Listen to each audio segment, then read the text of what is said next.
तर या सगळ्या परिस्थितीत पवार कुटुंब सुनेत्रा पवारांच्या पाठीशी कसं उभं राहिलंय आपण ग्राफिक्सद्वारे पाहूयात।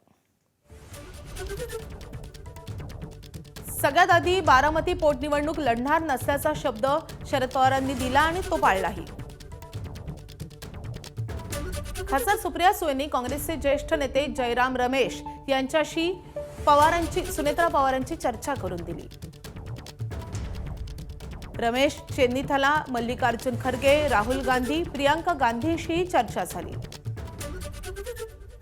तर पार्थ पवारांच्या काँग्रेसबाबत वादग्रस्त वक्तव्यामुळे अडचण निर्माण झाली होती, तरीही शरद पवारांच्या राष्ट्रवादीकडून निकराचे प्रयत्न करण्यात आले।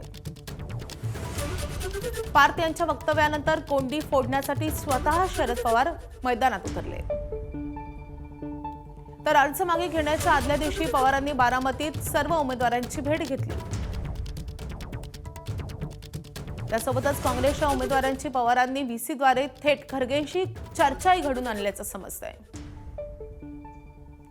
सुनेत्रा पवारांनी काँग्रेस प्रदेशाध्यक्ष हर्षवर्धन सपकाळ्यांशी 3 वेळा फोनद्वारे संपर्क साधला। तर आमदार रोहित पवारही काकीसाठी मैदानात उतरले। सपकाळ्यांची भेट घेत त्यांनी चेन्नीथलांशी संपर्क साधला।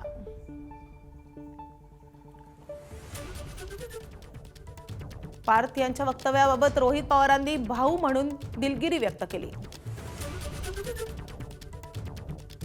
तर पुन्हा खरगे आणि शरद पवारांची फोनवरून चर्चा झाली आणि काँग्रेसकडून उमेदवारी मागे घेण्यात आली।